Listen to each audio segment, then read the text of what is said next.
Tin, tin, tin, tin. Vous intéresser, mec. Ça y est, on est déjà en direct sur la page Facebook de Dreambooks Pro. Bonjour à tous. Hello. Ça y est, bonjour. Bonjour. Alors, on va attendre juste un petit peu, je crois, pour voir s'il y a déjà du monde qui nous écoute. Alors.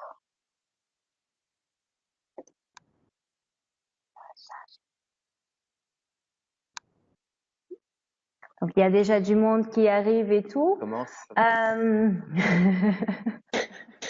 William et sa tasse Dreambooks Pro. Alors, on va commencer le 4e webinaire du projet Phototalks, qui est un projet de la marque Dreambooks Pro. On a déjà fait des webinaires au Portugal, au Brésil et en Espagne, tous avec le même thème, donc conseils pour se maintenir créatif et organisé au quotidien. Donc on a eu beaucoup de succès dans les webinaires qu'on a fait dans les autres pays. On attend aussi beaucoup de succès en France parce qu'on a une équipe de choc. Vous êtes tous très sérieux. Mais non. Alors, Ça va pas durer. je crois qu'on peut donc commencer. Pour ceux qui ne connaissent pas, Dreambooks Pro est une marque portugaise. Nous sommes dédiés à la production d'albums photographiques et accessoires donc pour les photographes professionnels. Dreambooks Pro est une marque qui fait partie d'un laboratoire qui a déjà 37 ans d'expérience dans le marché. Même si nous sommes en France depuis seulement 3-4 ans à peu près, donc nous avons déjà une large expérience. Les marchés principaux sont donc Portugal, Espagne et Brésil, parce que c'est où on a donc nos usines et des bureaux centraux, mais on est de plus en plus en train de développer tout le marché international. Donc, Phototalk, c'est un projet un peu qu'on a pour tout ce qui est donc partage d'informations pour que les photographes puissent interagir entre eux, partager ses connaissances et son expérience. Dans ce cas, donc aujourd'hui, on a les 4 invités, William Lambelet, Marion Kuguro, Thibaut Chape et Benjamin Brett. Donc, ce sont déjà des photographes qui connaissent un peu la marque. Je vais laisser donc William se présenter, par exemple. Salut à tous. Me présenter. Je sais pas trop qui suis, mais je vais faire rapide. Je suis photographe de mariage depuis 8 ans maintenant, presque 9, et je suis spécialisé dans une approche qu'on appelle le photojournalisme de mariage. Voilà, et je travaille avec Dreambooks Pro depuis 2 ans en tout cas. Et voilà, en particulier avec toute la série des albums Fine Art que je propose à mes clients et avec laquelle j'aime beaucoup travailler parce que c'est vraiment des impressions de qualité. Et ça me permet vraiment de me démarquer, on va dire, de tous les albums qui sont des albums grand public qu'on peut trouver nous-mêmes, que n'importe qui peut trouver. Et voilà, en gros, pour faire simple, c'est ça. Ok. Alors, par exemple, Marion, tu veux te présenter? Oui, bien sûr. Donc moi, je suis Marion Cougoureux, plus connue sur Marion Co, photographe. Je suis donc photographe depuis 2011, basée en Haute-Savoie, voilà, et un peu partout dans le monde. Et je fais beaucoup de mariages. Voilà, je suis spécialisée dans le mariage et du coup, j'ai une approche aussi un petit peu comme William avec plutôt reportage, vrai reportage dans le monde du mariage. Et voilà. Et Dreambooks Pro depuis 1 an. Oui, ça commence petit à petit, voilà, mais bon. Voilà. Alors Thibaut Chape, tu veux te présenter? Bien sûr.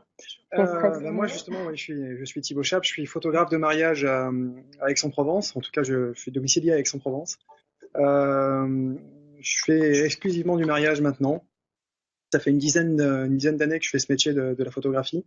Et je crois aussi, un petit peu comme Marion William, j'ai aussi une approche qui est essentiellement basée sur le reportage. Et j'accorde un peu d'importance aussi à la qualité des définitions de ce qu'on fait, et notamment aux produits qu'on livre à nos clients, parce on parle de patrimoine, on parle de choses qu'on va céder, et donc je tiens à pas rester uniquement sur la photographie numérique, qui finalement est assez péremptoire, quoi. Ok, merci Thibaut. Benjamin Brett? Bonjour à tous. Voilà, Benjamin. Moi, je, je suis photographe depuis, c'est ma 8e saison là, en 2018. Je suis en région parisienne, pas très loin de Paris, et je fais aussi du mariage essentiellement, pour pas dire quasi exclusivement. Et je fais du mariage aussi comme mes trois amis, essentiellement sous forme de reportage, pour, avoir des choses le plus naturelles et le plus authentiques possible. Drinkbooks Pro, c'est une marque que je connais très récemment, parce que on a eu l'occasion de se rencontrer là au salon de la photographie, et je sais que William m'avait déjà parlé de la marque. Donc c'est une expérience nouvelle pour moi, et pour l'instant je suis ravi des premiers tours que j'ai pu voir. Ok, au moins ça commence bien, non? Plutôt bien. Ok, donc dans ce cas, j'aurais dû me présenter en première place, mais je suis un peu... j'ai oublié, je suis Regina Amaral. En ce moment, je suis responsable donc pour le marché français. L'équipe a déjà 3 personnes en ce moment. Nous sommes encore une petite équipe, mais quand même, on fait un grand travail, je pense. L'équipe pour la France, tu veux dire? L'équipe Pour la France, exactement, parce que dans un total, nous sommes quasiment 200 employés donc dans le groupe LFM Corporate, qui est le groupe principal, on va dire. Donc, je crois que le concept du webinaire, comme j'avais déjà dit, est déjà un peu connu. Nous ne sommes pas des débutants, bien sûr, de ce genre de projet. Donc, on va initier une conversation informelle. Sur un thème que j'ai déjà dit, donc que je vais sont en train d'arriver. Donc, conseils pour se maintenir organisé et créatif au quotidien. Je crois que je peux déjà poser la première question pour commencer un petit peu donc ce débat, cette discussion. Donc, William, vas-y, prends. Genre moi en premier. Bon, je vais commencer, mais après ce sera quelqu'un d'autre de commencer. Est-ce que tu as quelques habitudes ou quelques méthodes que tu utilises le plus souvent pour rechercher de l'inspiration et pour te maintenir créatif donc, tout au long de ton quotidien, de ton travail, reportage, etc. Alors, je dirais qu'il n'y a pas de recette miracle, et effectivement, c'est très important de ne pas rentrer dans une routine, parce qu'on peut avoir des mariages qui se ressemblent, et alors qu'ils sont au final tous différents, et on peut avoir tendance à se dire bon, ben, j'ai mes petites habitudes et je fais ce que j'ai l'habitude de faire et ça se passe bien. Donc déjà, la première chose qui paraît évidente, c'est de ne pas installer cette routine. Et moi, au début de chaque mariage, j'essaye vraiment de me motiver en me mettant des objectifs qui sont pas des objectifs précis, hein, mais qui sont des objectifs de sortir des nouvelles images. Donc ça, c'est vraiment quelque chose qui me motive tous les jours.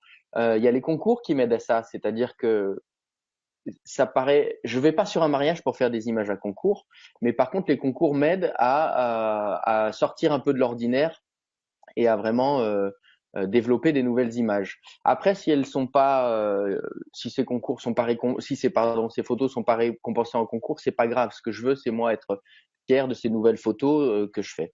Donc ça, c'est un peu la première chose. Après, je pense que pour être créatif, il faut toujours anticiper.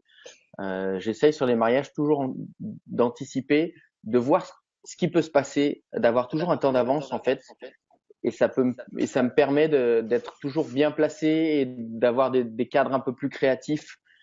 Si je me place en avance, ma photo sera forcément un peu plus travaillée, un peu plus parfaite, même si elle est jamais parfaite.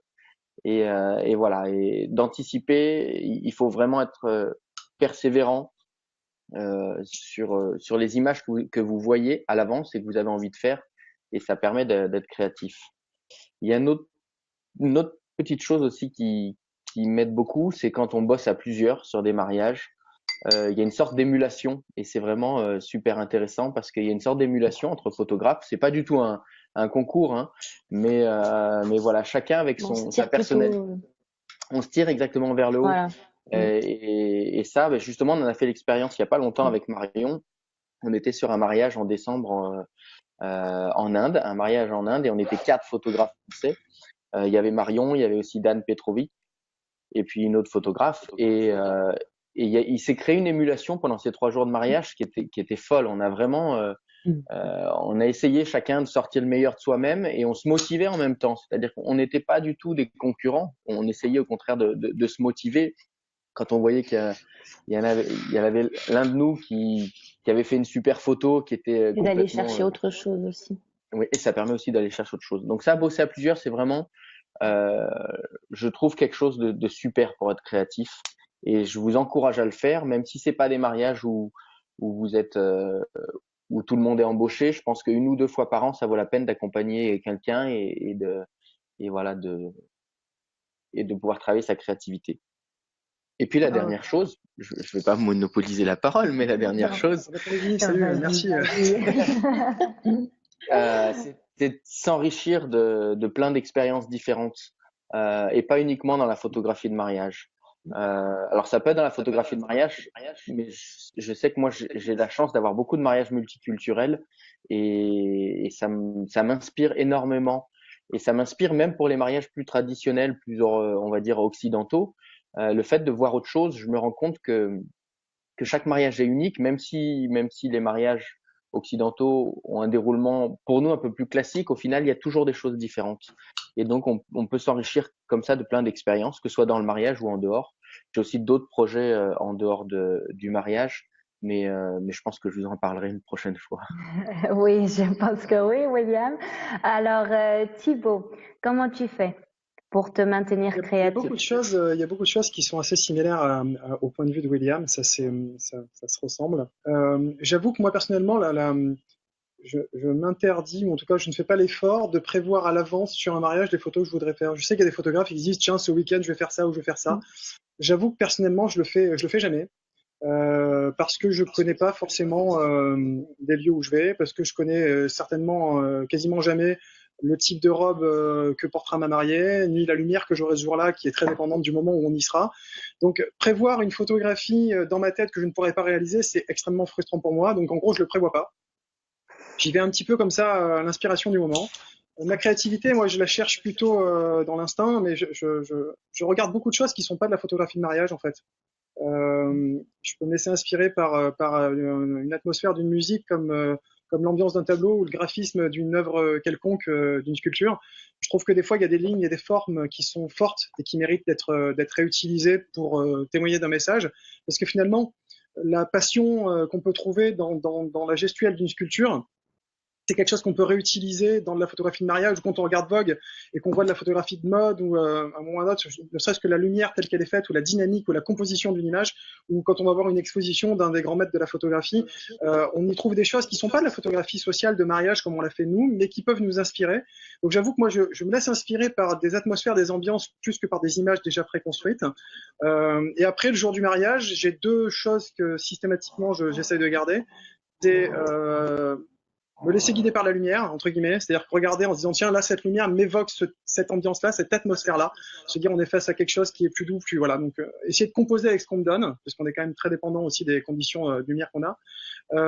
Et j'ai une espèce je travaille depuis des années sur ce que j'appelle la vulnérabilité.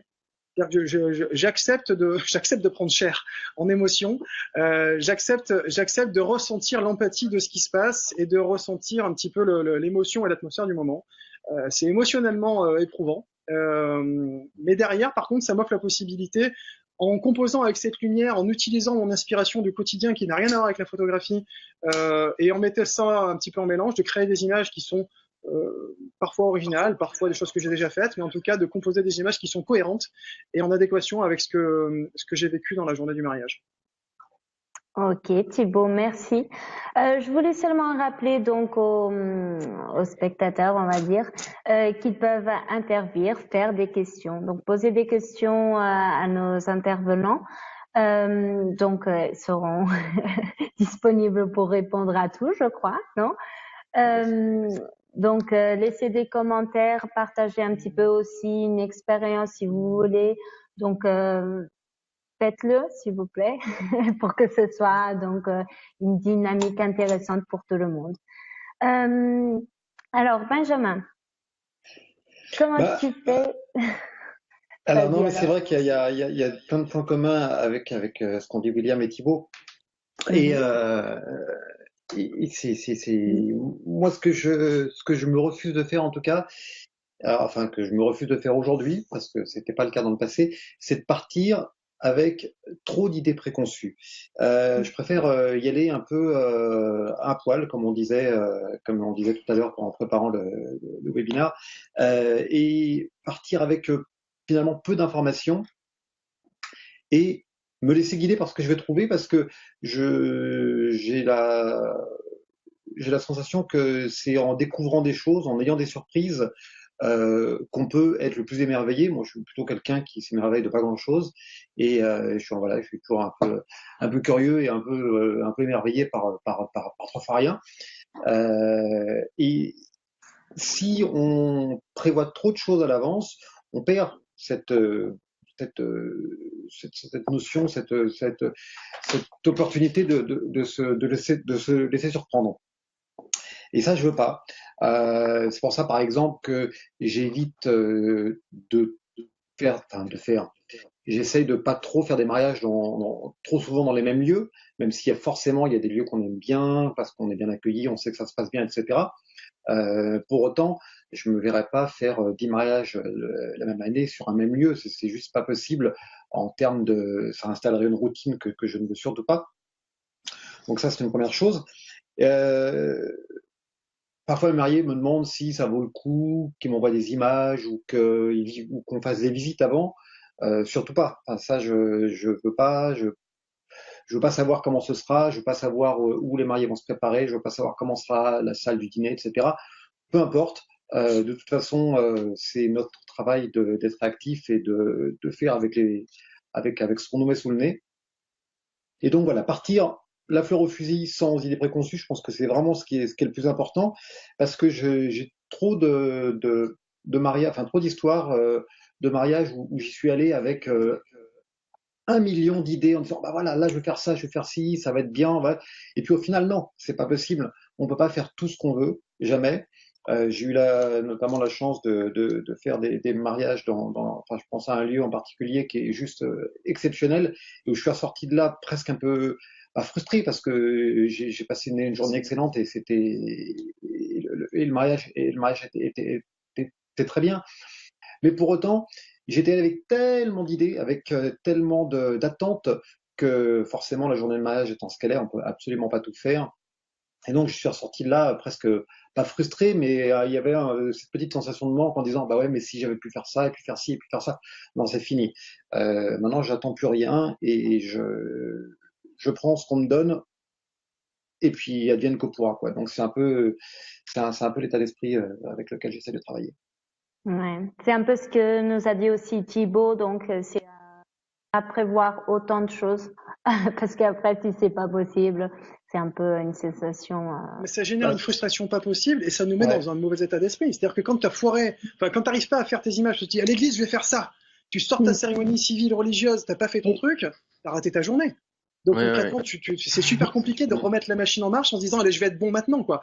Donc mais comme William, moi je pars dans un mariage en disant ce soir je sors une photo que j'ai jamais sortie, je sais pas laquelle, une photo pour moi, pour me faire plaisir, pour me faire du bien, mais sans savoir laquelle. Si je me dis ma photo elle sera comme ça et je peux la réaliser, je rentre chez moi les pieds en traînant les pieds en me disant en fait, c'était pas un bon mariage, alors qu'en fait, c'est pas le cas. Alors que justement, si on récolte les choses, je pense qu'on a plus de chances d'être créatif et d'oser des choses et de faire des choses d'enfer. Enfin, je sais pas comment tu le vis, toi, Marion. Bah moi, du coup, c'est vraiment ce que vous avez dit. Je me retrouve vraiment dans votre méthode et dans votre façon de penser. Mais c'est carrément ça. Moi, j'arrive pas avec des idées préconçues. Je veux dire, je suis le moule un peu du mariage pour recevoir toutes les éléments qui s'offrent à moi, la lumière, les moments, les gens, les émotions.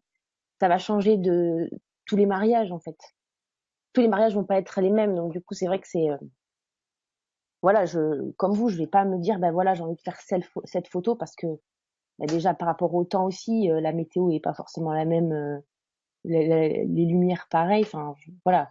Je pense que c'est important d'arriver, oui, avec une envie de faire un reportage unique aux mariés, en fait.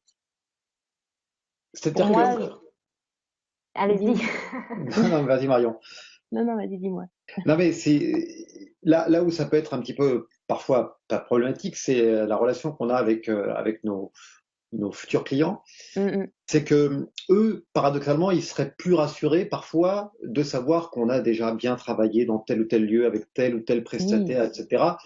Et le revers de la médaille, c'est qu'effectivement, eux, ça va les rassurer, mais nous, ça va peut-être dire, bah voilà, on risque de tomber dans une routine, ouais. Mais j'essaye dangereuse pour la créativité. De pas le faire, en fait. Et puis le danger aussi. Pardon. Le danger aussi, c'est d'avoir des clients qui justement ont une attente. J'espère peut-être les mêmes photos. Ouais, qui ont une attente vis-à-vis de nous. C'est qu'ils vont avoir beaucoup d'attentes sur le fait qu'on leur explique comment ça se passe, sur ce qu'ils doivent faire, etc.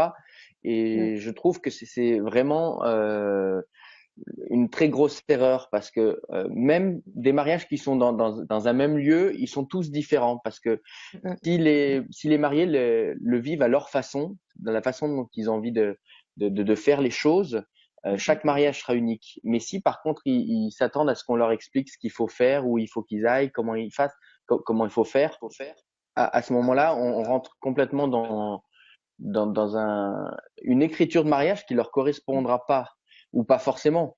Donc c'est vraiment très important de leur laisser, enfin moi c'est mon approche en tout cas en approche documentaire, c'est de ne pas intervenir sur le déroulement, éventuellement leur donner des conseils à l'avance si tu leur dis ça, tu leur dis avant. Oui, et tu leur dis je ne ferai pas quelque chose. Complètement, oui. Alors ils attendent toujours des conseils de nous et ça peut être bien à l'avance de leur donner des conseils pour justement qu'ils vivent leur mariage comme ils en ont envie eux et pas comme on leur a dit qu'il fallait qu'ils fassent. Mais le jour J, vraiment, c'est important. Enfin, pour moi, je trouve que c'est vraiment important de ne pas intervenir ou du moins un minimum pour qu'ils vivent à leur façon. Ok. Je ne sais pas si il y a quelqu'un d'autre qui veut laisser si vous voulez donc participer. J'encourage donc ceux qui sont en train de nous voir à poser quelques questions, faire un petit commentaire, donc partager un peu l'expérience aussi. Donc nous sommes partants de quelques questions si vous voulez. Parce qu'il y a quand même déjà beaucoup de monde qui est en train de nous voir et pas de questions, pas de commentaires. Donc allez-y, ne soyez pas timides. En attendant, je vais rajouter une petite chose parce que je ne sais pas si ça a bien été compris. Quand je parlais d'anticiper, c'était pas anticiper la veille du mariage ou l'avant-veille, c'est anticiper sur le moment. C'est-à-dire quand je sais que la mariée va descendre l'escalier là dans 30 secondes, j'ai 30 secondes pour anticiper et choisir le meilleur endroit, le meilleur placement par rapport au sens de la lumière, par rapport voilà. Je parlais de ça quand je parlais d'anticiper. Hein. C'était pas de prévoir des choses bien à l'avance en disant je vais faire telle chose et telle chose. Donc je rejoins complètement tout le monde en disant que je pars sans idée préconçue et sans savoir quelle image je vais réaliser à l'avance. Après, ça peut être bien de se garder quand même sous le coude, d'avoir dans un coin de la tête, de dire, d'avoir une sorte de boîte, de dire, voilà, il y a ce genre d'image que j'aimerais réaliser pour X ou Y raison. Pas forcément courir après, mais il faut toujours se les garder en tête. C'est-à-dire que, en fait, les idées elles viennent, moi je pense à quelques images en particulier quand je dis ça, c'est-à-dire que les choses se mettent en place devant nous quand on fait du reportage, et tout de suite ça doit allumer la petite lumière dans la tête en disant bah voilà, ça me rappelle que les éléments sont là pour que je puisse réaliser ce type d'image-là. À ce moment-là, on peut peut-être orienter le travail dans ce cas-là, mais comme on disait, surtout pas partir en disant bah voilà, moi je veux faire une photo de la mariée qui sera un tiers de la photo à gauche avec telle lumière. Non, c'est pas possible ça. Voilà. Mais par contre, si on veut faire cette photo et que là qu'on voit que hop, c'est possible, il faut toujours l'avoir dans la tête. Quoi. Pardon ? C'est finalement avoir une idée d'une ambiance, une atmosphère d'un truc, mais quand les ingrédients sont réunis, on a l'opportunité de dire tiens là ça match. Et normalement, on le voit tout de suite, ces ingrédients réunis. Ça fait tilt instantanément, logiquement. Ouais. C'est ça. C'est qu'à un moment ou à un autre, les ingrédients sont réunis, donc c'est le moment de faire cette image-là, mais parce que les ingrédients sont réunis. Exactement. Et pas d'essayer de les chercher, en allant chercher des trucs. Non, et c'est là, finalement, où notre travail en amont sur notre curiosité, peut-être en amont, sur autre chose que de la photographie, peut nous inspirer sur un style d'image qu'on a envie de réaliser, une atmosphère. Et quand la lumière et la posture et l'environnement se présentent, du coup, en effet, ça se met en alignement et ça devient une évidence. Du coup, on le fait très vite et on le fait généralement plutôt beaucoup mieux que si on avait voulu le préparer, quoi. Exactement. Et je réagis par rapport à un commentaire d'Agnès qui marque, je pense, en toute humilité, qu'un repérage des lieux n'entrave rien à la créativité particulière à chaque mariage. Alors, je suis à moitié d'accord avec ça, tout simplement. Je l'ai fait pendant très longtemps, de repérer les lieux à l'avance. Et peut-être que 90% du temps, le jour du mariage, les conditions étaient tellement différentes que tous les repérages que j'avais pu faire ne m'ont pas servi en fait. Donc j'ai plus perdu du temps et je suis parti avec du coup des idées préconçues puisque j'avais le lieu en tête. Et voilà, j'avais le lieu en tête, je savais où j'allais faire mes photos, ce que je pouvais utiliser, et je suis parti et je suis reparti très frustré, parce que je n'ai pas pu réaliser les 3/4 des photos que je pensais. Donc ça peut être bien pour se rassurer éventuellement, mais je suis pas sûr que ce soit si intéressant que ça pour la créativité. Enfin, une fois de plus, c'est un avis personnel. Oui, bien sûr, on est là tous, donc c'est le but, c'est pour partager les expériences et donc pouvoir aussi donc écouter des nouvelles expériences d'autres photographes. Merci Agnès pour l'intervention. Je ne sais pas s'il y a quelqu'un d'autre qui veut poser une question ou non, avant qu'on passe un peu pour l'autre grande thématique qu'on allait aborder aujourd'hui, donc l'organisation. Je vois que tout le monde est timide. Il n'y a pas d'intervenants qui posent des questions. Ouais. Posez des questions. Celui qui pose des questions, il a un micro. On peut voir les questions en direct. Je vois pas les questions, moi. Je vois pas où est-ce que. Tu le mets sur Facebook, sur le. Ah ouais, sur l'active en fait. Ouais. Faut que tu regardes ok, ça y est, c'est bon. De toute façon, je transmets les questions. Donc, j'allais le faire, mais je pensais que William allait intervenir avec donc. Je t'ai devancé, excuse-moi. Non, c'est pas grave. Comme c'était pas une question directe et que c'était plutôt une remarque, je savais pas trop si tu allais la prendre en compte et ça me paraissait intéressant de développer ce point. Oui, parce que donc même moi, en vous écoutant, j'ai eu aussi un peu cette question, est-ce que c'est pas quand même bon d'essayer de se préparer un peu à l'avance, d'aller connaître un peu donc le lieu, les gens, etc. Et je crois que c'est ce que Agnès a transmis aussi. Donc, je dirais qu'il y a quand même une exception du repérage à l'avance, c'est pour les conditions de lumière très difficiles, les salles sans lumière, ou voilà, je pense qu'on a tous malheureusement beaucoup de mariages où on se retrouve dans des conditions de lumière très difficiles. Et là, c'est le seul point où en étant à l'avance, on peut un petit peu, en repérant à l'avance et en le sachant à l'avance, où on peut un peu se préparer à tout ça et éventuellement utiliser de la lumière additionnelle. C'est plus de l'anticipation de la contrainte technique que du développement de la créativité. Parce que complètement. On faire un repérage, on se dit bon là on va avoir des emmerdes à cet endroit-là, etc. Donc on peut régler la contrainte technique. Par contre, moi qui pareil, je crois comme tout le monde au début, on va regarder un lieu avant d'aller faire des photos en se disant qu'est-ce qu'on va faire. Donc 99% des cas, le jour du mariage, c'est pas la même heure, c'est pas la même lumière, c'est pas le même moment. Le style de la mariée correspond pas avec l'image qu'on voulait faire. Donc de toute manière, mais en effet, connaître un lieu ou avoir eu des retours de contraintes du lieu est intéressant pour anticiper la contrainte technique ou l'impossibilité à faire certaines choses ou l'obligation de les faire à un horaire donné par rapport à des contraintes de lumière. Mais je suis pas certain que ça améliore entre guillemets l'aspect créatif d'une image. Ça peut régler une contrainte technique, je crois, à peu près uniquement. C'est à peu près tout ce qu'on peut anticiper, quoi. C'est valable aussi, ça surtout pour les histoires que William, tu parlais des histoires de lumière. Moi, j'ai souvent la demande des mariés qui veulent faire une cérémonie en extérieur, qui me disent comment on se met, est-ce qu'il y a un sens ou quoi. Là, mais là, encore une fois, on est en amont avec les mariés en disant est-ce que si nous on regarde dans cette direction et les invités dans l'autre direction, qu'est-ce qui est le mieux pour toi en termes de lumière, en termes de background, etc. Donc là, c'est une discussion au préalable qu'on a avec les mariés, mais c'est encore une fois, on est dans un travail de conseil en amont, plus que de préparation des photos en tant que telles, quoi. Ok, Benjamin, je te remercie. Alors, on a déjà quelques commentaires et quelques questions.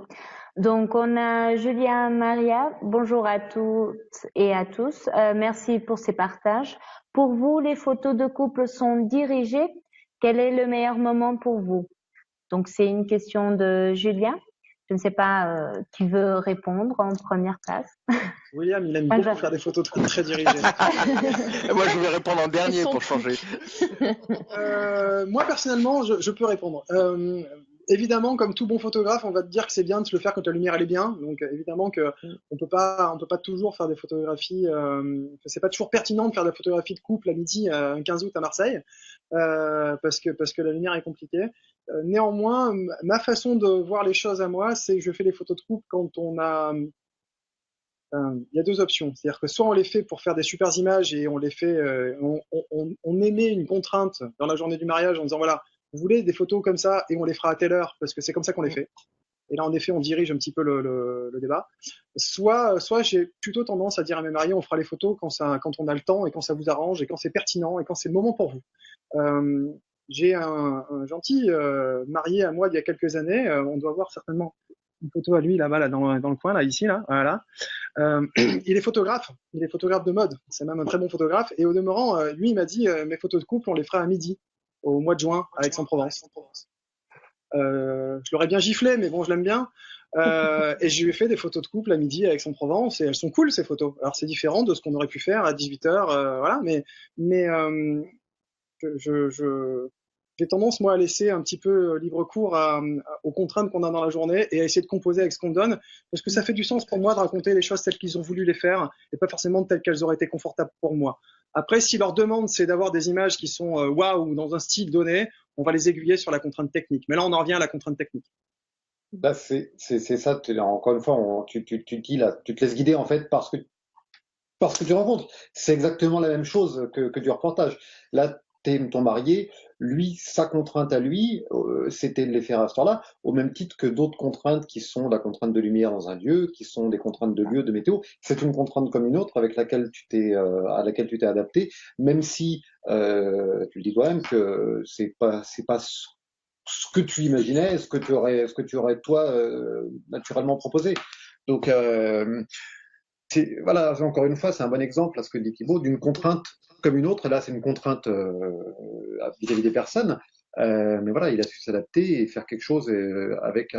Et j'imagine que justement, sachant ça, il était ravi de ce que tu lui as fait, quoi. Il est content. Voilà. C'est le plus important. Après, moi, je sais que pour les photos de couple, ça m'arrive de leur demander est-ce que vous voulez bien venir avec moi en fin de journée parce que le soleil va être génial, le coucher de soleil va être magnifique.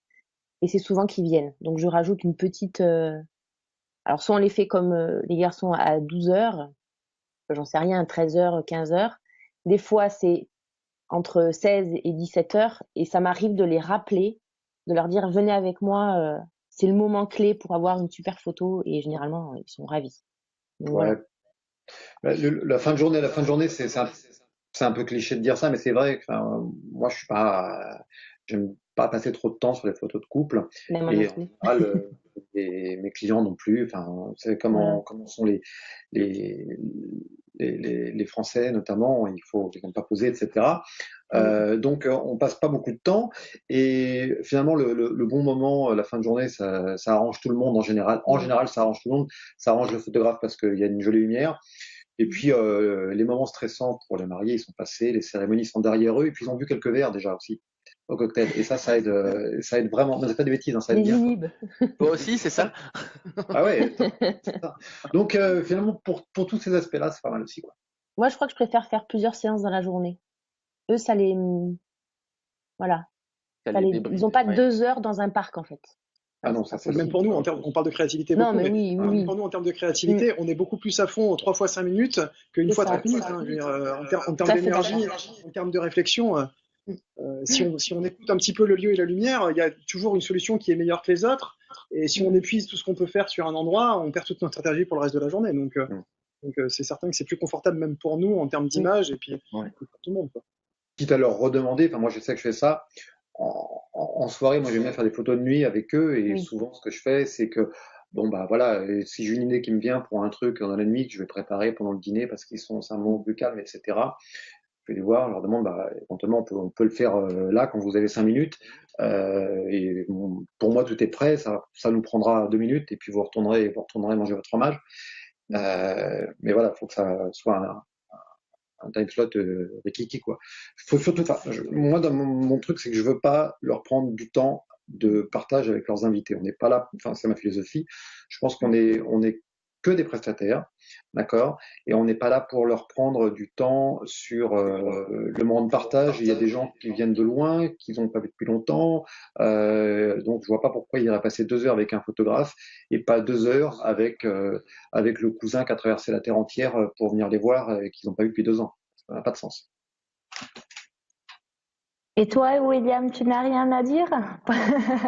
Alors moi, les photos de couple, pour ceux qui me connaissent, c'est mon angoisse de la journée. C'est vraiment un moment où, quand c'est le moment des photos de couple, voilà, autant je suis bien toute la journée, je suis dans mon élément, j'interviens pas et je fais les choses à ma façon. Autant le moment des photos de couple, c'est une angoisse. Je me mets à transpirer. Enfin voilà, c'est l'horreur. Et d'ailleurs, d'ailleurs, la plupart de mes clients, je pense que c'est ce que je dégage puisque je monte peu de photos de couple, voire quasiment pas. La plupart de mes clients n'en veulent. Je dirais pas qu'ils en veulent pas, mais ils en veulent très peu, quoi. Quand je leur parle de un quart d'heure, une demi-heure ou 1 heure, ils partent tous sur un quart d'heure. Hein, ils en veulent pas plus, voire 2, 3 fois 5 minutes comme on évoquait. Et c'est une angoisse parce que je sais pas quoi leur dire, je sais pas quoi leur faire parce que j'ai l'impression que ça va pas être naturel puisque je les connais pas assez, même si je passe du temps à essayer de les connaître, je les connais pas assez pour leur faire quelque chose qui leur correspond à 100%. Et peut-être que 90% de mes photos de couple préférées que j'ai faites sont des photos que j'ai prises entre chaque pause, à chaque fois qu'il y avait un déplacement ou voilà. Et c'est-à-dire que je pouvais maîtriser un peu le lieu, mais mais quand je les fais poser, je maîtrise pas le naturel. Et donc du coup, à partir du moment où je dis c'est bon, c'est terminé, là ils sont naturels et en général c'est presque là où je shoote le plus. Ok. Bon, là où alors le geste ou enfin, tu vois ce que je veux dire, William? C'est souvent là où tu as le geste entre eux qui se passe ou attends, je te remets la petite mèche après justement cette pause que complètement. C'est souvent ça que je rends moi. Ouais. Quand tu leur fais faire une pause, vous pouvez, je sais pas si vous avez remarqué, mais la moitié du temps, quand vous leur dites ça y est, c'est bon, ils s'embrassent. Oui, c'est ça. Voilà. Et naturellement, pas on se fait le bisou pour la photo, quoi. Et donc c'est vraiment ça. Alors peut-être que c'est parce que je maîtrise pas assez le fait de les faire poser, de les mettre à l'aise. C'est possible. Je devrais peut-être le travailler, mais voilà. C'est pas mon truc. Ok, William, je te remercie. Non, ne travaille pas, William, hein. Reste comme ça. Non, mais j'en profite pour une petite phrase. Moi, je suis comme William. C'est l'angoisse aussi, ce moment des photos de couple. Enfin, j'aime pas que ça dure trop longtemps parce que, voilà. Et il y a le grand Jacques Mathéos, le Godfather, qui nous a sorti une phrase il y a 10 jours. Il dit qu'il faut arrêter de travailler ses points faibles et travailler plutôt ses points forts. Parce que si c'est les points faibles, c'est pas pour rien. Et voilà, c'est pas pour rien, c'est les points faibles. Et cette phrase, elle m'a marqué parce qu'on dit toujours, il faut améliorer ses points faibles, etc. En fait, il a raison. Les points faibles, si c'est les points faibles, c'est des choses qu'on n'aime pas faire et donc qu'on fera un peu à reculons. Alors que les choses qu'on fait déjà volontiers et sur lesquelles on est à l'aise, eh ben, on peut encore les améliorer pour que ce soit encore plus parfait. Quoi. Donc William, non, ne travaille pas ce point-là. D'accord. Alors, je vais aussi, il y a aussi d'autres commentaires. Je vais donc lire ici le commentaire de Clément Renaud. Donc, la créativité vient de la contrainte. Ne pas savoir où on va, ça pousse à se torturer les neurones. Désolé. Donc, je ne sais pas si c'est un peu, si vous êtes de cet avis ou non. Ouais. Donc, on a déjà un peu en parlé. Je vais attaquer alors. Il a raison, en fait, il a raison dans le sens où ne pas savoir où on va, ça demande énormément d'énergie, énormément d'attention, et ça c'est tout à fait vrai. Mais par contre, savoir où on va et savoir ce qu'on va faire à l'avance, on parlait de créativité tout à l'heure, là on se bride, enfin pour moi on se bride complètement la créativité dans le sens où ce qu'on pense pouvoir faire, il y a de grandes chances qu'on puisse pas le faire. Donc voilà. Mais il est certain que de ne pas prévoir à l'avance et de se laisser guider entre guillemets par ce qui va se passer demande une énergie folle. Et c'est pour ça que moi je limite mes reportages. C'est déjà énorme, mais je limite mes reportages à 12 heures maximum. C'est déjà beaucoup, mais c'est impossible d'être concentré plus de temps. C'est juste pas possible. Donc voilà. Je sais pas si ça répond en partie à la question, mais non, mais il a raison. J'ai l'exemple d'un jour où je suis arrivé dans une chambre d'hôtel à Paris pour des préparatifs. J'étais avec un deuxième photographe ce jour-là. La chambre d'hôtel, elle devait faire 10 ou 11 mètres carrés grand maximum. Et il y a un lit. Donc il y a un lit qui était déjà un peu grand. Ça devait être un queen size, je crois, un 160. Donc il restait rien comme place dans la pièce. Et il y avait la mariée qui se préparait, plus 6 autres personnes dans cette pièce-là, plus nous deux photographes. Sur le papier, c'est cauchemardesque. C'est cauchemardesque. Et en fait, avec le recul, je vois les images qu'on a fait, le deuxième photographe et moi, c'est Ronan Gégaden pour le citer, pour ceux qui connaissent. Alors on a des bonnes images parce que justement on était au pied du mur et il a fallu qu'on fasse des choses qu'on n'avait pas l'habitude de faire. Parce que c'est rare qu'on ait ces conditions qui sont un peu extrêmes. On était une dizaine de personnes dans une dizaine de mètres carrés. Enfin, c'était vraiment compliqué, dont un lit. Donc c'était vraiment compliqué. Et bah pour autant, quand on est arrivé là, c'était la déconfiture. Et maintenant, avec le recul, quand je vois les images qu'on a fait, ben on est content, on a des bonnes images. Donc voilà, la contrainte, c'est vraiment un facteur de créativité, souvent. Comme le fait de partir avec 50 objectifs alors qu'on pourrait en emmener un seul et finalement on sera peut-être plus créatif avec un seul objectif, par exemple. C'est pareil. Ok, Benjamin. Contraignons-nous. Oui, vas-y.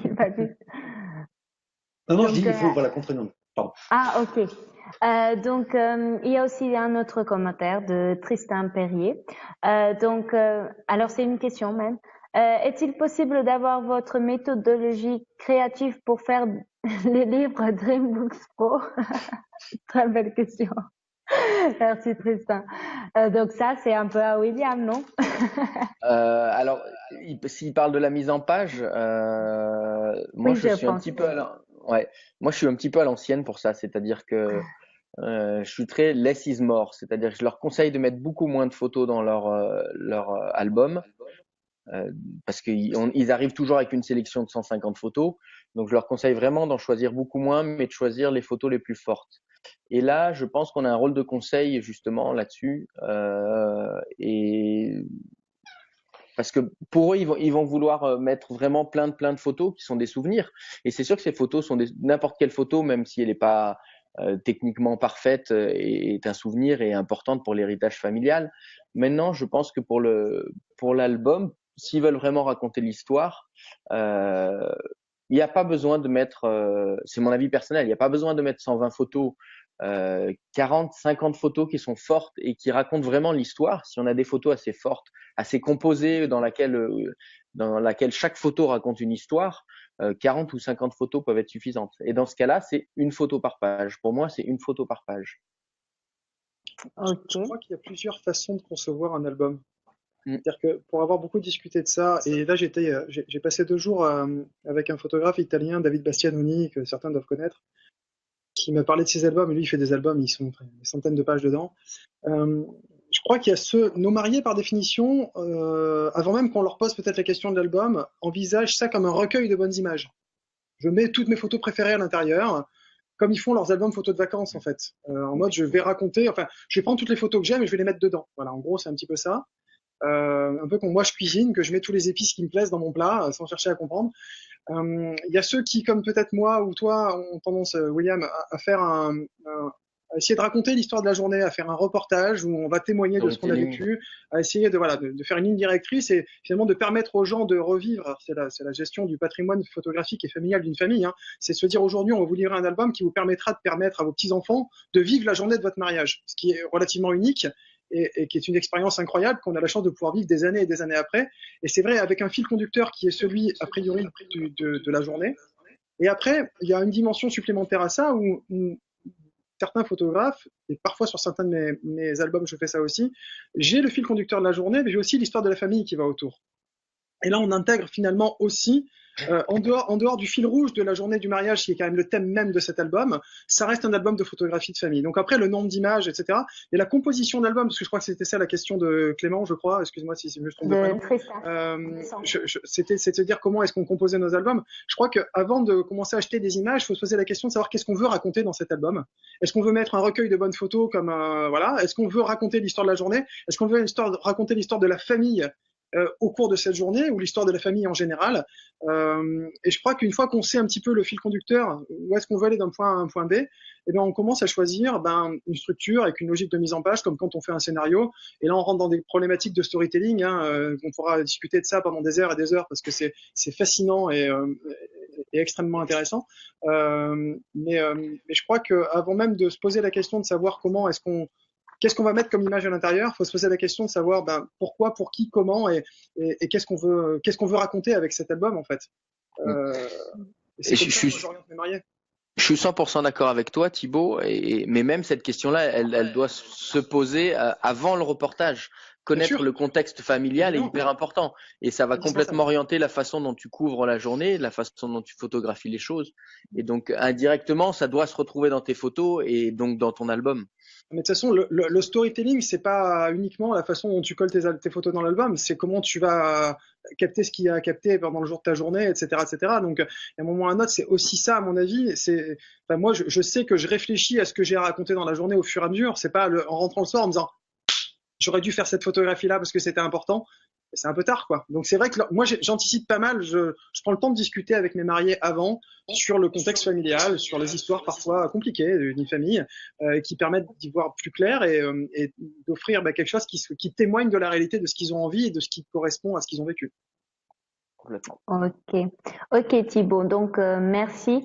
Nous avons aussi un commentaire de Léa Torrieri. Donc c'était pour Benjamin, c'est déjà un peu plus tard. Mais donc je vais le laisser quand même. Alors oui et non Benjamin, c'est aussi mon mantra depuis toujours, le travailler ses forces. Il faut d'abord se concentrer sur ses forces, mais aussi ensuite travailler ses points faibles, qui peuvent donner de très belles surprises, car parfois il s'agit juste d'un blocage, d'une mauvaise façon d'appréhender le problème, et un déclic peut parfois transformer un point faible en force. Donc, elle laisse aussi un petit message à William. Donc, à mon avis, William, tu pourrais facilement dépasser ce malaise en te penchant sur le pourquoi ça te stresse. Je crois que c'était pour les photos de couple. Donc, j'étais comme toi.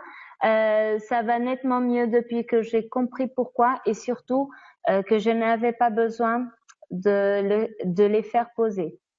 Mais si je peux me permettre, William et moi, je suis un peu pareil. On n'a peut-être tout simplement pas envie de faire ça. Moi, j'ai pas envie de me poser la question de savoir pourquoi ça me fatigue un petit peu les photos de couple. Pourquoi c'est le moment où je m'amuse le moins. Moi, c'est pas. Il y a plein de moments où je m'amuse énormément en mariage. Ce moment de la séance couple où on part pendant, on disait tout à l'heure, un quart d'heure, 20 minutes, c'est un moment où c'est pas le plus fun pour moi d'une manière générale. Bien sûr, évidemment, il y a des moments, il y a des excellentes surprises où on se rend compte que là, on a des portes qui s'ouvrent et c'est génial. Ces portes, il ne faut pas se les fermer. Mais je me dis que tant que ça a été clair en amont avec notre client pour lui dire qu'est-ce qu'on était capable de bien faire, euh, et qu'est-ce qu'on fait un peu moins bien, de toute façon, il n'y a pas besoin de lui dire, ce qu'on fait moins bien, il le voit dans les images qu'on lui montre, dans la façon dont on appréhende notre travail. Donc, il vient nous chercher en général pour un aspect de notre personnalité, un aspect de notre travail. C'est assez rare qu'un client vienne nous dire moi je veux 50 millions de photos de déco, je veux du reportage avec des gens qui sont avec des histoires pas possibles, avec des émotions au micro instant près, je veux des photos de couple ultra léchées. Même si les gens ils sont multiples, ils peuvent vouloir beaucoup de choses, ce qui est vrai d'ailleurs, moi j'ai plein d'exemples qui le montrent. Pour autant, ils ont quand même un axe vers lequel ils vont, et c'est cet axe-là pour lequel ils viennent nous chercher, parce qu'on est meilleur dans cet axe-là que dans d'autres. Moi, j'ai pris le parti pris aujourd'hui de plus trop me focaliser sur les photos de couple, justement pour ça, et de réorienter tout vers vraiment être à fond reportage. Et ça me plaît comme ça, et c'est royal, quoi, si ça me plaît comme ça. Voilà. Ok, Benjamin. Je suis tout à fait d'accord. Bah, du coup, je réagis par rapport à son commentaire. Je le connais, le pourquoi. Je sais très bien pourquoi ça me stresse, pourquoi j'aime pas. Oui, on connaît tous en fait. Hein, voilà. Je le sais pertinemment. Hein, c'est dû à mon vécu, à ma personnalité. Enfin voilà. Et je pense que et donc pour répondre à ta question, je pourrais le travailler. Je pense que la première chose, c'est qu'il faut avoir l'envie de le travailler. Je l'ai aujourd'hui pas, peut-être parce que je suis pas prêt par rapport à ça. Et la deuxième chose, c'est exactement ce que disait Benjamin, c'est que tout simplement, je suis pas sûr que ça m'apporterait quelque chose en plus vis-à-vis de mes clients aujourd'hui, puisque c'est pas une attente qu'ils ont envers moi. Exactement. Donc voilà. Après, ça peut être intéressant pour moi de le développer peut-être personnellement pour faire face à mes peurs et mes angoisses. Ça peut être intéressant pour moi. Mais pour ma clientèle, je pense pas qu'aujourd'hui ce soit quelque chose de primordial ou quelque chose qu'il faille que je travaille absolument. Ok, William, merci. Donc, on a aussi d'autres commentaires. Laura Michel fait des bisous à tout le monde. Elle ne peut pas rester, mais donc elle fait des bisous à tout le monde. Redonne tes textos la prochaine fois. Il y a David Mignot, donc, qui fait un commentaire pour Benjamin. En quelques photos, racontez l'histoire, n'est-ce pas, Benjamin? Donc, c'est un peu ça ce que vous avez déjà. Ce que disait William tout à l'heure, voilà. Ouais. Donc, dans ce cas, je ne sais pas si vous avez, si vous souhaitez encore échanger quelque chose avec nous à ce sujet. Donc, pour la créativité, si on peut déjà passer au deuxième thème, à l'organisation. Alors, donc, quelles astuces et utiles utilisez-vous et que vous recommanderiez à d'autres photographes pour vous maintenir organisé donc au quotidien et dans les différents donc soit si vous êtes en mariage, soit si vous êtes en séance, soit si vous êtes chez vous en retouche par exemple. Donc je vous laisse par exemple Benjamin. Ouais, alors là c'est intéressant parce que autant, enfin moi je vois comment je suis, hein. Autant en mariage je veux pas de routine, autant en reportage il faut que je me laisse surprendre. Autant dans mon organisation de boulot, c'est bien plus, on va parler de back office hein, plutôt par exemple, c'est beaucoup plus routinier avec des moments où je fais certaines choses, des moments où je ne fais pas, et ouais, je veux dire le mot routine, même s'il est un peu péjoratif, c'est gimmick, là, pour en faire comme ça.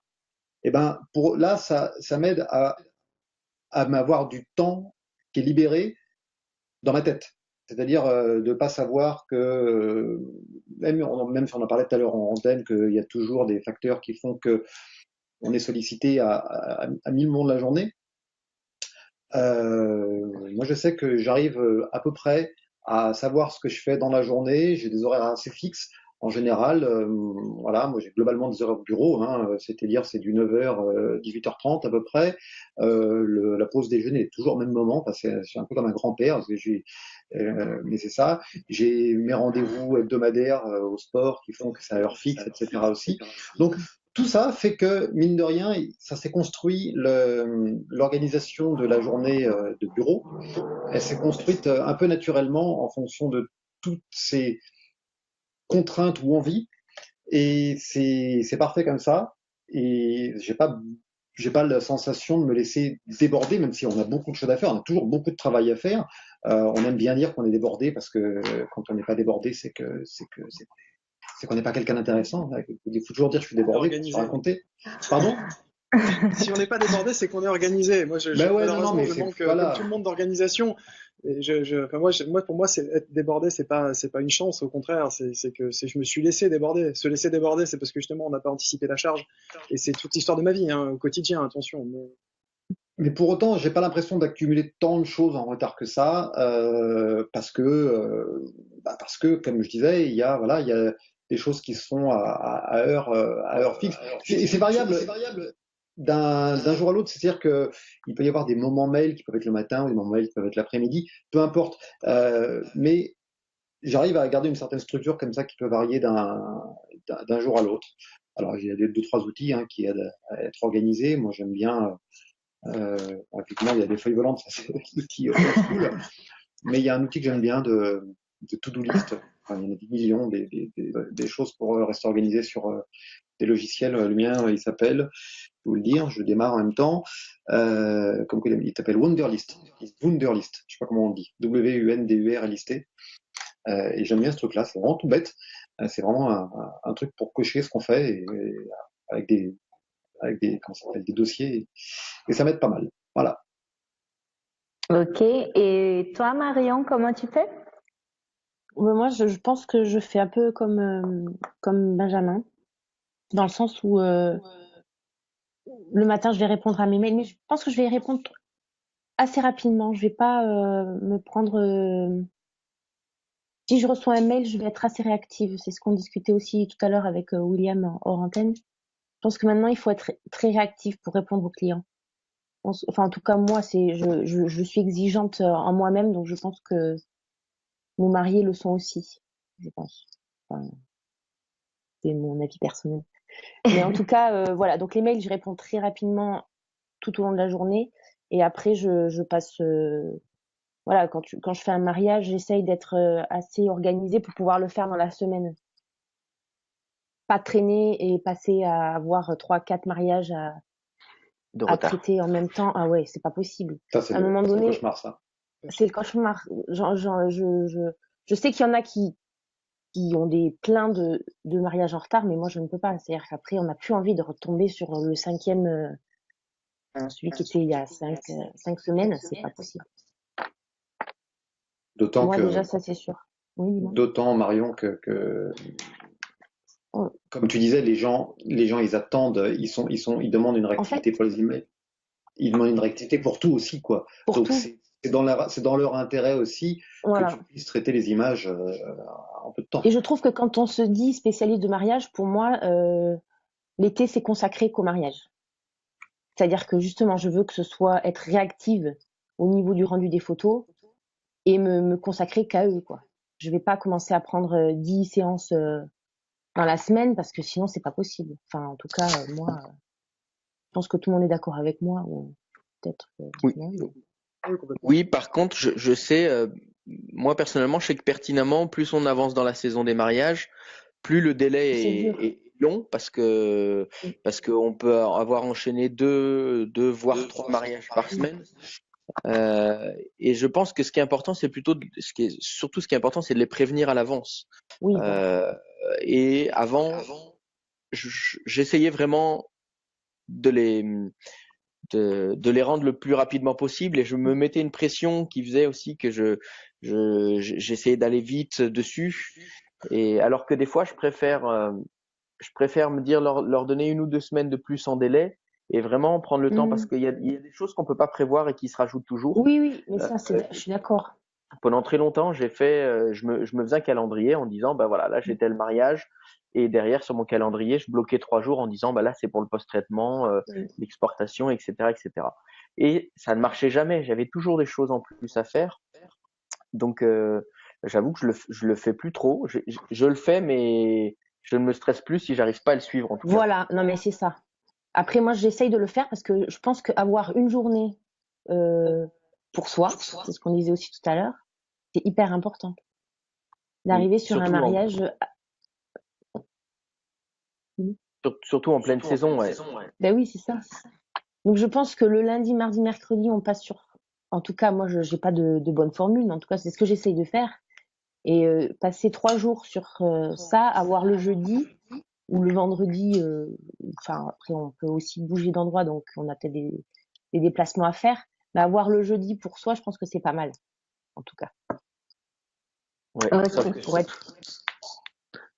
que souvent, quand on fait ça, souvent, moi je fais pareil, j'essaye de me garder un jour dans la semaine, mais malheureusement, quasiment la plupart du temps, ce jour, il sert à rattraper les différents retards pour tout ce qui s'ajoute en plus, quoi. Bah, si tu as 15 jours pour rattraper les différents retards, c'est que voilà, finalement, l'organisation est plutôt correcte, quoi. Ouais. Les différents retards de la semaine en cours. Bah. Non, mais se laisser un tampon, c'est bien de se laisser un tampon. Oui, voilà. Mais je sais que moi, c'est une astreinte que je me fais, et jusqu'à présent, ça marche, de livrer les clients dans un certain délai que je m'impose, qui est assez court. Moi, j'ai besoin de ça aussi pour aussi mon confort personnel. J'aime bien partir sur un mariage l'esprit neuf, et ne pas savoir que j'ai encore celui de la semaine dernière qui est pas fini. Même s'il est fini, vous avez bien compris, mais voilà, il y a encore des trucs à faire. Après, pour ce qui est de la livraison, des livraisons d'albums, choses qui sont complètement différents, mais en termes de livraison d'images, c'est important de bien séquencer comme ça, semaine par semaine. Alors, quand on a plusieurs par semaine, effectivement, là, c'est un peu des cas particuliers, mais c'est pas si fréquent, quoi. Enfin, je sais, pour ma part. Je sais pas comment tu fais, Thibaut, mais. Alors moi pareil, moi c'est vrai que concrètement j'aime, alors c'est toujours pareil, hein, évidemment quand on a 3 mariages dans la semaine, on n'arrive pas à les livrer avant le mariage de la semaine suivante. Ça, c'est chaque saison, il y a une période, soit en août, soit en juillet, où on se retrouve un peu à devoir courir un peu après le temps, et parce qu'on a beaucoup de choses à traiter. Mais c'est vrai que j'essaye de faire en sorte d'avoir fini de traiter un mariage avant d'avoir photographié le suivant. Parce qu'en effet, même en termes d'atmosphère, d'ambiance, de ressenti et de rendu d'image, c'est important pour moi de réussir à me reprojeter à l'intérieur de ce dernier mariage et pas me laisser parasiter par un suivant. Donc ça, c'est une question de process personnel. Après, en termes d'organisation, je suis un peu plus perché que vous, en fait. Moi, je fonctionne à l'instinct, tu vois. Moi, j'ai essayé de travailler avec le matin, je vais faire mes mails et tout. Sauf que des fois, le matin, j'ai une patate. J'ai une pêche d'enfer et perdre du temps à faire des mails alors que j'ai la patate, je trouve que c'est gâché. C'est des moments où t'as pas la patate, Thibaut, ça arrive. Je fais des trucs à haute productivité. Voilà, je fonctionne. Et quand je suis un peu mou du genou parce que j'ai pas bien dormi la nuit, à ce moment-là, je fais des mails parce que mon degré d'importance en termes de créativité est quand même moins important dans des mails que dans des traitements d'images. Donc j'avoue que je me fixe quand même des contraintes avec des obligations sur une durée. Les choses importantes, j'essaye de me faire, en effet, j'ai aussi ma Wonderlist, Benjamin, dans lequel je me dis, il faut que j'ai fait ça, et quand c'est vraiment important, je mets un rappel à l'horaire, donc ça apparaît sur mon téléphone en disant attention à telle heure, il faut que tu fasses ça, parce que j'ai tendance à oublier, parce que en effet, je pars pour faire un quart d'heure de photos, et puis en fait, j'en fais 3 heures parce que je suis dedans et que je m'éclate et que les photos sont belles et que waouh. Et donc du coup, je sais que je pars là-dessus. Donc j'ai tendance un peu à m'éparpiller facilement. Et donc pour éviter de m'éparpiller, je m'interdis plein de choses.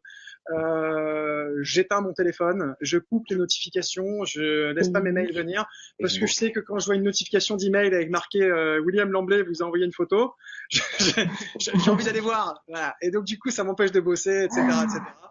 Et donc du coup, je coupe tout. Je vais passer pour un extrémiste, mais il y a des périodes en été où j'ai beaucoup de boulot, où je débranche le fusible de la sonnette de ma maison. Comme ça, au moins, le facteur, quand il sonne, je te jure que c'est vrai, je rigole, William, je te jure que c'est vrai. Et au moins, je suis en immersion, je mets ma musique, je fais ma vie, personne m'emmerde, et j'arrive à bosser des journées complètes comme ça, en mode productivité. Donc, c'est vrai que je fonctionne un peu au ressenti, à l'instinct du moment. J'accorde beaucoup d'importance à écouter comment je suis. Mais derrière, je m'accorde, quand il y a des importances et des obligations, je me mets des petits rappels, comme ça, au moins le soir. Et puis, j'ai une to-do list de la journée, des trucs à avoir fait dans la journée. Et le soir, à 1 heure ou une demi-heure de terminer ma journée, parce que comme tout le monde, je me fixe 1 heure de fin de journée, je regarde un peu sur ma liste si j'ai checké tout ce qu'il fallait que je fasse, pour pas repartir le lendemain en disant j'ai du retard, parce que ça aussi, en termes d'énergie du matin, c'est pas super cool. Ok, Thibaut, merci. Juste il y a deux minutes, j'ai un peu changé ma méthodologie cette année. C'est un peu expérimental, mais je pense que je vais la garder. J'avais beaucoup de mal, j'étais pas très efficace en temps de post-traitement, je mettais beaucoup de temps avant, je mettais 3 jours et demi, et puis surtout arriver quand tu as bossé déjà une journée et demie sur des photos, au bout d'un moment, c'est pas sympa à dire, mais les mariés, tu peux plus les voir. Et donc, même nos mariés, nous, on est contents avec eux, on est content de les voir tout le temps, tout ça. Non, mais j'aime bien les voir en vrai, mais je veux dire, je peux plus les voir en photo, sans jeu de mots. Je peux plus. Non, mais ça devient c'est un peu la lassitude. Et surtout quand tu dois aller vite parce que tu as beaucoup de mariages de retard, mais ça traîne avec leur mariage et tout. Donc voilà, je fais autre chose depuis cette année. C'est-à-dire que dès que je rentre du mariage, sauf si j'ai un jour de pause, la première chose que je fais, c'est que je trie toutes mes images. Déjà, je bosse avec photo mécanique et j'ai gagné un temps de fou au niveau du tri, alors que je shoote 2 à 3 fois plus qu'avant. Et tout de suite, donc je note les images de 1 à 4 étoiles et je récupère mes 4 étoiles tout de suite pour leur faire un petit slideshow, c'est-à-dire que 1, 2, 3 jours après le mariage, ils ont tout de suite un teaser de leurs meilleures images. Et du coup, moi, j'ai l'impression d'avoir beaucoup moins de pression sur le fait qu'il faille que je leur livre tout le reste des images. Et ça me permet d'organiser plus mon emploi du temps plus facilement derrière, sans avoir la pression d'avoir à donner toutes les images. Et surtout, ça me permet de scinder en deux la partie post-traitement. Donc, il y a cette première partie qui est faite avec le best-of. Et on pourrait penser que le fait de couper et de retourner sur leurs images 15 jours ou 3 semaines après, ça peut me faire perdre du temps, mais pas du tout, parce que j'utilise ce best-of que j'ai post-traité. Il me sert comme base de retouche pour tout le reste. C'est-à-dire qu'il va y avoir par exemple 2-3 photos dans mon best-of de l'église et je sais que les retouches sur ces photos de l'église, je vais pouvoir me baser là-dessus pour toutes les autres photos qui sont faites dans l'église. Et en fait, ça me fait plutôt gagner du temps plutôt que passer les unes derrière les autres. Voilà, donc je scinde en deux en fait la partie post-traitement, la partie un peu plus intéressante best-of et un peu plus tard la partie tout le reste des photos. Ok, William, merci. Donc, nous avons ici quelques commentaires un peu en retard. Donc, il y avait Sophie Bourget. M'étonne pas de lui. Tiens, des défis, ça te va si bien et cela va sûrement si bien à tous. Je pense que c'était pour Thibaut. En référence à ma photo ici. Ah, ok. Donc, c'est vraiment. Elle est derrière toi, Thibaut, ou pas? Sophie, elle est à l'étage du dessous, en fait. Sophie, pour la petite histoire, Sophie Bourgex, on travaille dans les mêmes locaux à la Maison de la Photographie à Aix-en-Provence. Elle est au rez-de-chaussée. Et le photographe qui est là, c'est notre troisième associé qui est dans le studio d'à côté en train de shooter un truc de mode. Donc bon, à un moment ou autre, elle me met une petite vanne. Mais oui, elle sait qu'ils savent très bien que j'aime bien les défis. Et Chen savait pertinemment que c'était pas le bon moment pour faire les photographies. D'ailleurs, il s'est excusé en me le disant quand il m'a dit on va faire les photos à midi. Simplement, c'était le moment qui lui semblait le seul envisageable et cohérent pour pour son mariage, et on a fait du super chouette photos. Je suis très content de ces images, donc et lui également. Donc, mais c'était différent de ce que j'aurais pu envisager à l'avance. Pour revenir sur la créativité, je me serais fait une image de son mariage avec un coucher de soleil, alors que finalement on a fait des trucs ici dans Aix qui étaient plus forts et plus intéressants. Ok. Il y a aussi Ludivine Viguier qui tu dis bonjour Thibaut. Donc Thibaut, le pro du claquement des mains. Et après, donc il y a une question de Philippe Paquet. Donc c'était aussi un peu qu'on a déjà discuté pour les albums. Laissez-vous toujours les clients choisir les photos pour les albums, pour leur album? Moi, pas forcément. La question est un peu décalée. Moi, pas forcément. Moi, j'ai des clients qui me disent fais. Voilà. C'est-à-dire, je leur explique que je vais raconter l'histoire de leur journée, ou je leur explique ce que j'ai l'intention de faire. Je leur laisse l'opportunité soit de m'envoyer 5 photos qui sont leur top 5, qu'ils veulent vraiment voir apparaître en priorité et bien mis en valeur dans l'album. Aujourd'hui, j'ai un bon tiers de mes mariés qui découvrent l'album une fois qu'il est imprimé. Ok. Moi, je leur demande de choisir. Selon le nombre sur lequel on tombe d'accord, sachant que je me laisse l'opportunité d'en rajouter, en enlever. Je peux le faire aussi avec leur accord, parce que des fois il y a des choses qui sont un peu redondantes. Donc ça peut plus touchy quand même, parce que s'ils ont choisi, c'est pas pour rien. Donc il faut y aller avec un peu de diplomatie, mais sinon en ajouter souvent en fait, c'est assez fréquent que s'ils m'en demandent, si on tombe sur 70, 60, 70 photos, bah ils s'en retrouvent à 80, 82, parce que j'en ai ajouté une petite dizaine qui, selon moi, apportaient de la cohérence. On parle de storytelling tout à l'heure. Sachant quand même que c'est leur sélection, Thibaut, tu disais que c'était qu'il y avait des gens qui le voyaient comme étant leur best-of de la journée. Moi, je le vois un peu comme ça aussi. Pour autant, des fois, le best-of, c'est pas cohérent en termes d'histoire. Donc, ça vaut le coup de rajouter des images pour faire du lien. Pour relier les points, en fait. Hein. Tu connectes deux dots. À un moment ou à un autre, il te donne des images et tu connectes les points. Et des fois, il te manque un point entre deux trucs. Et c'est là notre plus-value. Et c'est vrai que c'est pour ça que moi, je leur demande pas systématiquement la sélection d'images, parce que des fois, entre deux points, il y a un écarté qui est tellement loin que ça nous fait faire un détour qui vient parasiter la lecture. Si c'est une vraie requête, une vraie demande, on respecte, c'est leur album. Mais j'avoue que je pars du principe que cet album doit quand même faire du sens. Et je me méfie parfois des sélections, mais je pense qu'il faut aussi, on reste des artisans, hein, on est quand même là pour leur offrir la prestation qu'ils ont envie. On peut les conseiller et on les conseille. C'est vrai que moi, je parle volontiers de ma façon de concevoir mes albums, et des fois, il y a des photographes qui me disent mais des fois, ils voient pas l'album avant. Moi, je sais que je le fais régulièrement, et jusque-là, ils sont tous très contents de découvrir ma vision de leur journée du reportage. De ce que j'en ai vu, parce que j'essaye d'avoir une sensibilité qui est proche de ce qu'ils ont vécu, hein, mais voilà, après c'est une vision, c'est un choix. En tout cas, je crois qu'il n'y a pas de bonne ou de mauvaise situation, tout ça. Il y a pas de bonne il y a pas de bonne méthode. Je crois qu'il y a une méthode qui nous correspond et qui correspond à notre clientèle. Je rebondis sur un truc qui s'est dit tout à l'heure sur les points forts, les points faibles et tout. C'est certain que les gens qui veulent faire des photos ultra posées vont pas venir vous chercher, vous ou moi, parce qu'ils savent qu'on est dans un esprit plus reportage, et ils vont aller chercher d'autres personnes. Et c'est pareil pour nos albums, en fait. Je pense qu'il faut être clair dès le départ en leur disant l'album, moi j'aime bien le faire comme ça, et puis ça match ou ça match pas, quoi. Des fois, il y a des contraintes, effectivement. Il y a des contraintes économiques qui font que il faut se limiter à tant de photos, parce que le budget pour l'album, des fois, pour les clients, il n'est pas extensible. On ne peut pas faire des albums avec 100 photos, etc. Ça arrive. Là, j'ai un exemple récemment, et où les mariés, on était tombés d'accord sur un certain nombre de photos.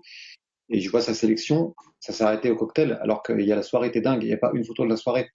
J'ai regardé les photos, je lui ai dit non, c'est pas possible, il faut des photos de la soirée. Donc là, tant pis pour les contraintes économiques. J'ai pris sur moi de prendre plus de pages et d'avoir quelque chose qui coûterait un petit peu plus cher à la production, pour qu'elle ait des photos de la soirée, parce que ça avait du sens dans son histoire. Ils viennent nous chercher pour du reportage, ils viennent nous chercher pour qu'on raconte l'histoire de la journée. Si derrière on livre un produit qui n'est pas en cohérence avec ce que l'on annonce et ce que l'on fait. La cohérence, elle doit être de bout en bout, elle doit être de la vitrine du site internet jusqu'à la livraison du produit final. Si à un moment la cohérence elle est cassée, il y a un gros problème, il y a un gros problème dans notre travail, je pense. Complètement. Donc en gros, si vous passez par Benjamin pour vos photos de mariage, ne commandez un album que de 50 pages et Exactement, vous en livrera voilà. 80. C'est un peu ça, ouais. C'est l'annonce officielle aujourd'hui. Officiellement, c'est ça, voilà. Je vais monter les prises d'album 50 pages et pour me rattraper. C'est ça qu'il faut faire. On coupera au montage, on coupera au montage. Oui, bien sûr, évidemment. On n'aurait pas de montage sur du live. Ok, je ne sais pas donc s'il y a vraiment Benjamin a parlé donc d'un outil qu'il utilise pour l'organisation. William, Marion, Thibault, je ne sais pas, je crois que vous n'avez pas parlé de ce point-là ou vraiment si vous avez un outil, quelque chose spécifique. J'utilise depuis très peu, mais c'est super. C'est Lightblue. Voilà. Ok. Donc Thibault, c'est encore. Non, moi j'ai en effet aussi une Wunderlist qui me permet de faire la to-do list du jour. Et sinon, c'est vrai que moi je suis revenu. Alors, je suis très informatique dans l'âme. Je prends des notes sur ma tablette, tout ça. Mais sinon, j'aime bien travailler avec un petit calepin. J'ai d'ailleurs beaucoup de petits calepins selon ce que je fais, des calepins noirs, voilà, selon les thèmes. J'ai des stylos de couleur, j'ai des agendas, j'ai un passion planner qui me permet de gérer aussi mon agenda, ma journée. Voilà, j'ai plein de petits trucs, mais je suis revenu à un support papier que je peux avoir avec moi plus facilement et je garde des reminders sur un truc. J'ai épuré pas mal tout ça. J'avais beaucoup d'outils informatiques et beaucoup de notifications et les notifications étaient devenues contre-productives pour moi. J'ai tendance à trop m'éparpiller quand une notification arrive et c'était devenu réellement contre-productif. Mais je suis encore en train de chercher. Hein. Ok. Et toi, William? C'est l'agenda aussi? Moi, c'est un peu comme les photos de couple, c'est-à-dire que c'est pas trop mon truc. J'ai une méthodologie personnelle qui me permet d'avancer, d'être le plus efficace possible. Sinon, c'est vraiment à l'ancienne, quoi. Hein. J'ose même pas le dire, mais allez, je vais le dire, mais je fonctionne au post-it, moi. Il y en a un peu partout. Il y en a un peu partout sur mon écran, autour de mon ordinateur. Mais voilà, c'est plutôt dans la méthodologie. C'est la méthodologie plus qui me permet d'avancer, plus que la planification. Tout ça parce que je sais pas pourquoi, mais j'arrive jamais à finir. C'est pas que j'arrive pas à finir dans les temps, mais j'arrive pas à planifier le temps précis qu'il me faut, et je tombe du coup jamais je suis jamais juste dans ma planification, et du coup voilà, si je me cale 3 jours pour le post-traitement, je peux en mettre que 2 jours, hein, finalement. Du coup, ça me permet d'avancer pour autre chose, mais il y a autre chose sur lequel je vais prendre 2 jours au lieu d'une journée, et du coup, je suis jamais dedans. Donc, du coup, je fais plutôt étape par étape, mais sans agenda. Donc tu gères un peu jour à jour selon. Exactement. Pour la partie, on est d'accord, au bureau, hein, j'ai un agenda pour tout ce qui est déplacement et choses comme ça. Je regarde pas le lundi, est-ce que j'ai un mariage samedi, hein, c'est pas, voilà. C'est pas comme ça. Je pense qu'on a tendance à... Ah merde, je suis en mariage. Ah, cette semaine, c'était lundi, zut. C'est un peu en retard. Oui, ça arrive aussi d'avoir un petit peu des surprises sur les dates comme ça. Moi, ça m'est déjà arrivé, hein, de me rendre compte qu'il y avait des histoires qui matchaient pas parce qu'on était un peu peut-être en l'air, quoi. Sur des histoires de mariage du jour au lendemain où il y a 500 km d'écart entre les deux et on se rend compte 2 semaines avant que c'est, voilà, il faut s'organiser. Mais en fait, ça va encore, c'est 2 semaines avant. Ouais, mais bon. Non, mais ce que je veux dire, c'est qu'il faut, je pense qu'il faut pas en faire une montagne de ces histoires d'organisation, de ces histoires de est-ce qu'on doit tout planifier, est-ce qu'on doit tout propre à timer, chacun aussi. Ben ouais, c'est ça. À partir du moment où ça ne devient pas le truc qui est important pour moi, c'est que la journée doit être finie à un moment, c'est-à-dire qu'elle a un début, elle a une fin. À partir du moment où on arrive à ça, c'est déjà, à mon avis, l'étape la plus importante. Si on est capable de commencer à 1 heure qui soit décente et de terminer à 1 heure décente, Moi, je trouve que déjà c'est génial. Après, comment ça s'est rangé à l'intérieur, on s'en fout un peu, à vrai dire. C'est pas ça qui va changer. C'est pas ça qui va faire que nos clients vont venir nous voir pour telle ou telle chose. C'est pas ça qui va faire que voilà. Moi, j'ai arrêté trop de me prendre la tête avec les histoires d'organisation aussi, quoi. Ouais, sinon ça devient contre-productif. Je sais plus, c'est Thibaut, je crois, qui disait ça. Voilà, le but, c'est de trouver chacun sa bonne méthode, sa bonne façon de faire pour être le plus productif possible. Ok. C'est votre corps et débranchez la sonnette. Enlevez le fusible de la sonnette. C'est énorme, ça. Débrancher la sonnette, oui. Moi, parfois, j'aimerais bien débrancher le téléphone, mais oui, c'est un peu ça. Donc, je crois que ce que Benjamin a dit, c'est très important. Donc, déjà, si vous pouvez établir 1 heure, donc pour commencer, 1 heure pour terminer la journée, c'est déjà très très bon parce que moi, donc, j'ai quelques photographes, donc. Et c'est vrai qu'il y a certains photographes qui mélangent un peu, donc toute la journée ils sont en travail, toute la journée ils sont niveau personnel, donc c'est vrai que question d'avoir des horaires, c'est déjà un grand pas dans la réalisation, je pense. Bon, en ce moment, il y a plus de questions, je crois. Il y avait une question d'Agnès, mais Marion a déjà répondu. Donc il y a plein de monde qui vous fait des bisous et tout. Dans ce cas, je ne sais pas si aussi un de vous a un commentaire à faire, s'il y a quelque chose que vous voulez aussi partager, juste pour finir peut-être ce live. On est déjà quasiment à 1h30. Je crois que ça s'est bien passé. On a eu quand même des visualisations, des intervenants et tout. Mais je ne sais pas si un de vous pose. Moi, si on doit revenir, enfin pour conclure à ce moment-là, parce que c'est un point important et c'est des questions qui reviennent un peu.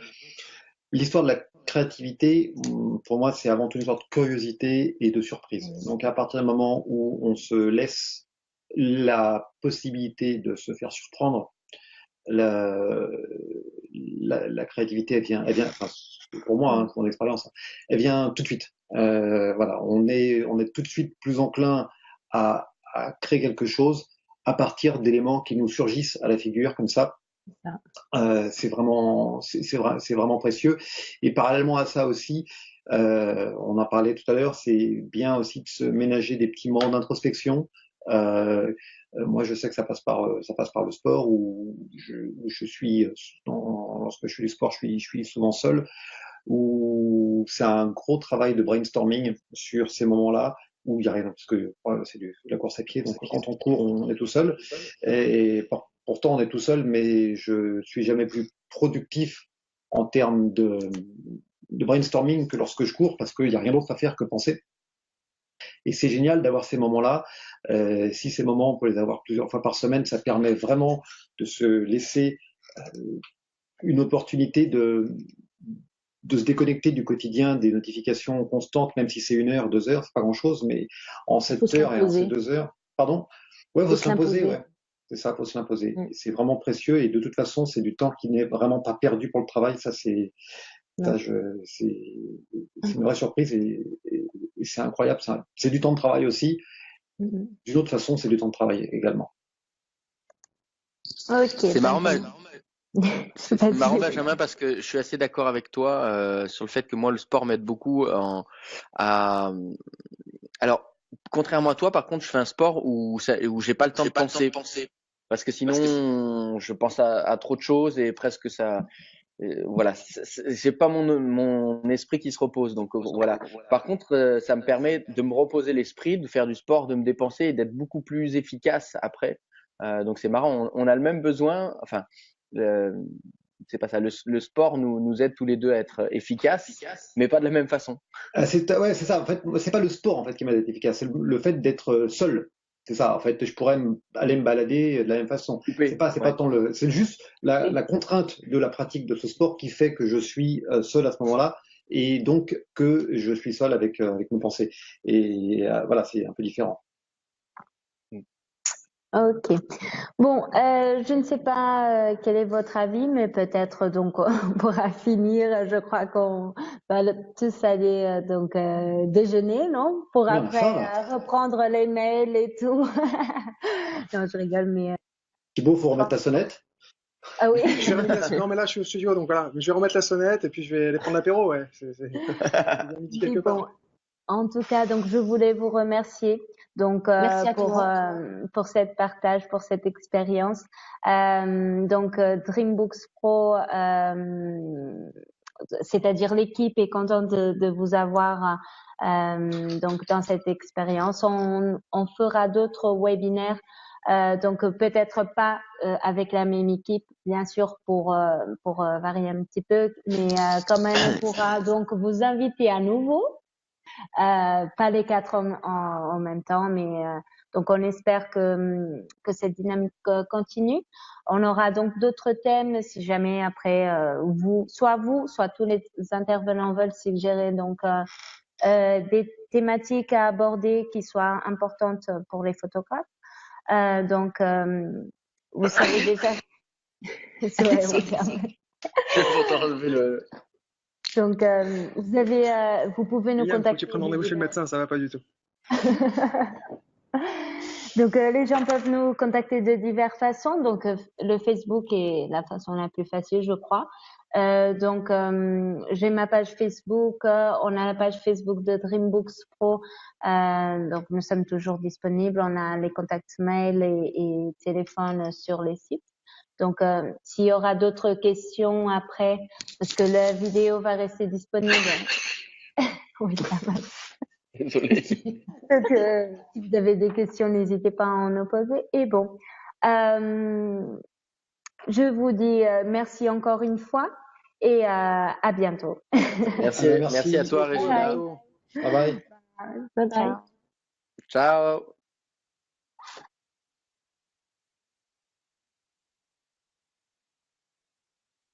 Alors, On n'est plus en direct. on n'est plus en direct? Ah ben on n'est plus que nous deux. Ah non, attends, Thibaut. Ah oui, attends. Ah oui, je pense qu'ils ont dû couper le truc. Je pense pas qu'ils sont. Sinon, Je pense pas qu'ils ont cette direct.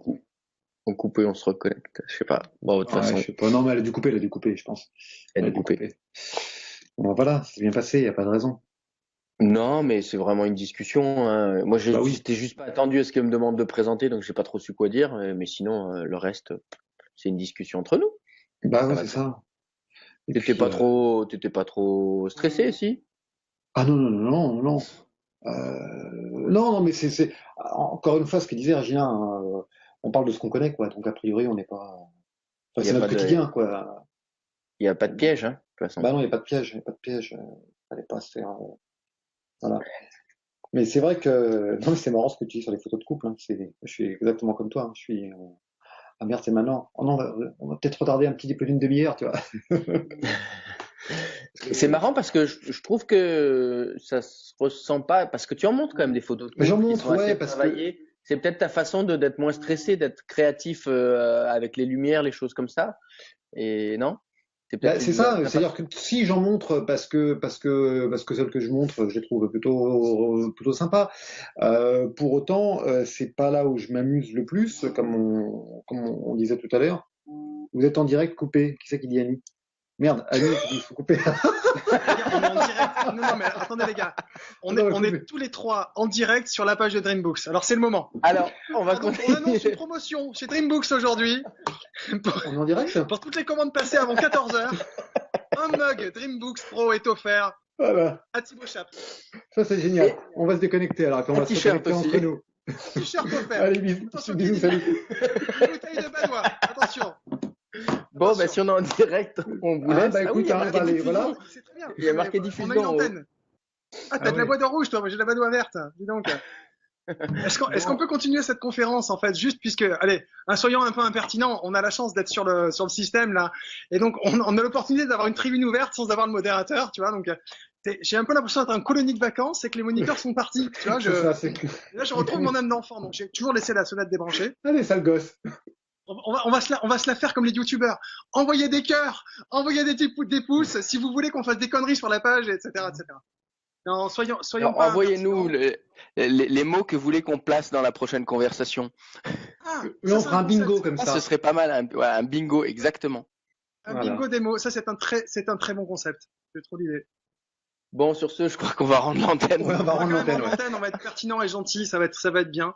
En tout cas, c'était cool de partager ça avec vous, et puis Marion qui est partie, et puis avec les gens qui sont connectés. J'ai passé un chouette moment, j'espère que les gens aussi. Et puis on aura plaisir à regarder les prochaines émissions parce que c'était assez cool. Merci les garçons. Je vais aller manger mes cannelloni. Ça c'était le défi. Bon appétit. C'était le défi, c'était pas pour moi, mais je le relève. Voilà. Il est placé. Bon appétit, Benjamin. Allez, bye bye à tous. Merci les gars, à bientôt. Salut, ciao. Ciao, bye bye.